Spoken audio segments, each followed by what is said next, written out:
Alors, le droit à l'identité, pour moi, est un droit qui est tellement évident, il est devant notre nez, au point qu'on ne le voit presque pas.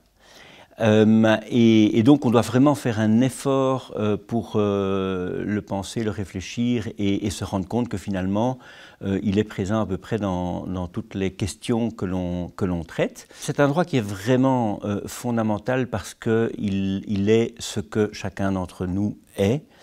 On a nos racines, on a un certain nombre d'éléments qui sont écrits sur notre carte d'identité, mais ça c'est vraiment l'aspect formel. Mais tout l'aspect informel, d'où on vient, où on est né, où on a nos racines, les membres de notre famille, la culture est quelque chose de tellement fondamental.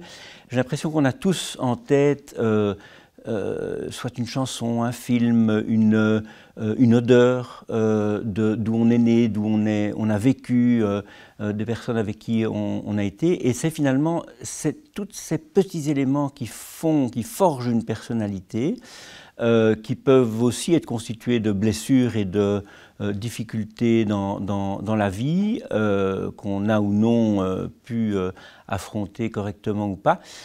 Et donc voilà, ce droit à l'identité, c'est un droit qui est tellement intrinsèquement attaché à la personne de chacun, qui fait que chacun est unique en ce bas monde.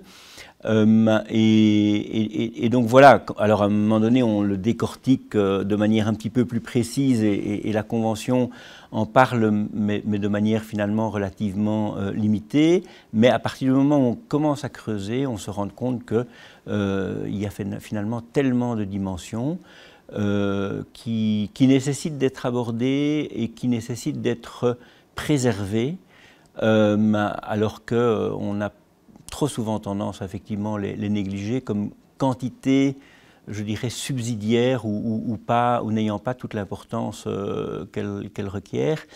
On le voit avec toutes les personnes qui ont perdu une dimension de leur identité, parce qu'ils ont été séparés de leurs racines, parce qu'ils ont été adoptés à un moment donné, ou parce qu'ils ne savent pas vraiment d'où ils viennent, ou alors parce qu'on leur a menti sur leur origine.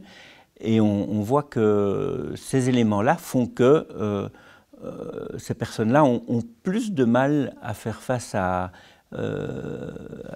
leur vie, leurs projets, etc., parce qu'il manque une pièce et un élément de leur racine. Voilà comment j'ai envie de décrire ce droit-là. Ce n'est pas en termes juridiques, parce que l'aspect juridique, on va le décortiquer quand il s'agit effectivement d'essayer de faire en sorte de lui donner une valeur à défendre dans le cadre de procédures ou dans le cadre de recherche des origines, etc.